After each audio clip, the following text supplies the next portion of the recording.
এ news Bangla সংবাদে আপনাদের স্বাগত। যশোরের শাসক উপজেলার বাগাছড়া ঘোষপাড়া এলাকায় ভেজাল গুড় তৈরির দুটি কারখানায় অভিযান চালিয়ে 40,000 টাকা জরিমানা আদায় করেছে ভোক্তা অধিদপ্তর ও ভ্রাম্যমাণ আদালত।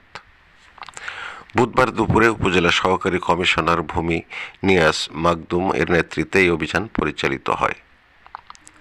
অভিযানে নকল গুড় তৈরির দায়ে দুই ব্যক্তিকে 20,000 টাকা করে মোট 40,000 টাকা জরিমানা করা হয়।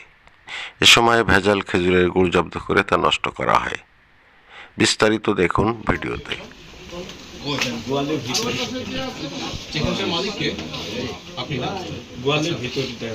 আপনার এখানে এই দেন গোয়াল আর এই হচ্ছে অনেকগুলো অপরাধ আমরা একসাথে আপনি ভিতর চলে আসেন।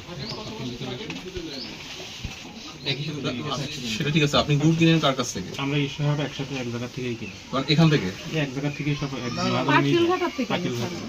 সেটা পাটুয়াঘাটা, কিন্তু আপনার এখানে তো এইভাবে মিশ্রণ করে তো আবার আপনারা তৈরি করেন, সেটা কি এখান থেকে?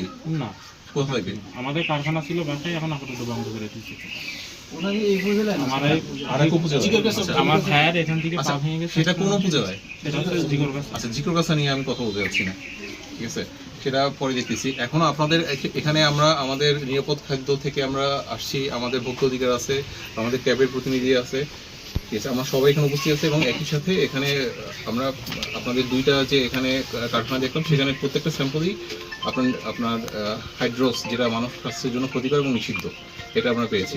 এবং এই জন্য হলো আপনার এই সব স্যাম্পল আমরা এখন ধ্বংস করব সবার উপস্থিতিতে। এখানে গণমাধ্যম কর্মীরা আছেন, তাদের উপস্থিতিতে। এবং পাশাপাশি আপনার এই যে দুইটা ফ্যাক্টরি দেখা গেল, এদেরকে আমরা 20,000 টাকা করে 40,000 টাকা জরিমানা করলাম। স্যার, এবার আমি একটু কথা বলতে পারি? বলছে আমরা যেটা বানাই সেটা কিন্তু আমরা হাইড্রোস বা চিটাগুড় এইসব বলেন কিছু কিন্তু আমি আপনার করি।